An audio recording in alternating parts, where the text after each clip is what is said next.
Defending champs against a team with nothing to defend. Should be a good one. Hi, everyone. Lauren Shehadi talking Red Sox and Rays here on CBSSports.com.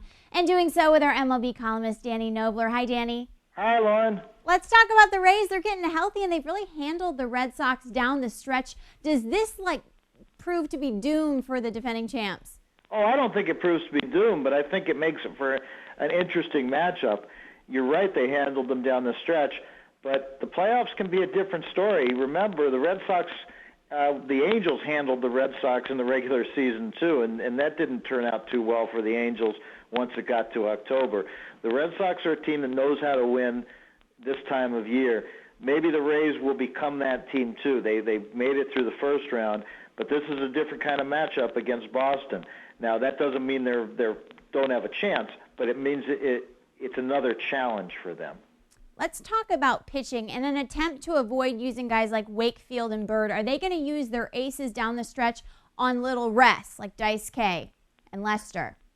Well, they don't have to, because of the way the schedule's set up right now, they don't have to use them on real short rest. Now, it would be different if Josh Beckett weren't able to pitch. They could really have trouble. But the indication from the Red Sox is that he will be able to pitch, and that gives them enough pitchers. They should be okay because, remember, they've added in extra days to the playoff schedule now.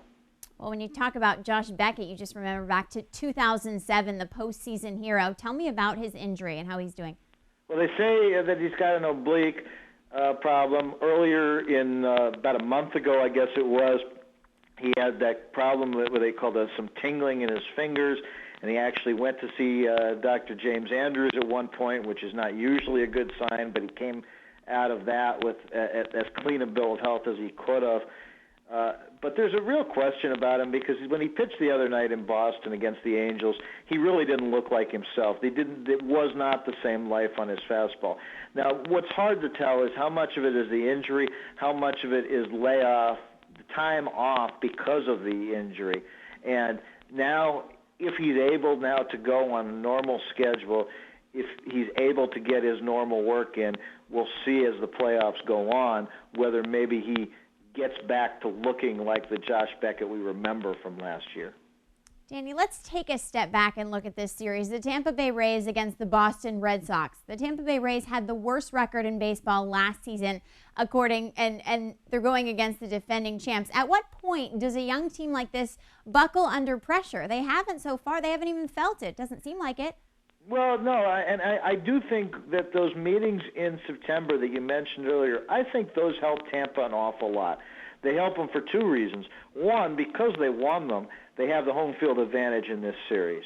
And while it's not, that doesn't mean Boston can't win the series, and it doesn't mean Boston can't win in Tampa. Remember, they got swept in Anaheim during the regular season, and then when they played them in the playoffs, they went out there and won 2 games. But the thing that they have is, in that first series in Boston, when the Rays had not won a game yet in Boston this year, the first game of that series, they got shut out by Lester. And the Rays' lead over the Red Sox, which they'd held for about 2 months already at that point, was down to half a game, with 2 games still to play in that series. Everybody, I was up there in Boston, everybody figured that was the week, and I think the Red Sox figured it too, that they were going to go past the Rays, take their rightful place atop the division, win the division, and go on into the playoffs. And it didn't happen. The Rays won that night, and they won the night after.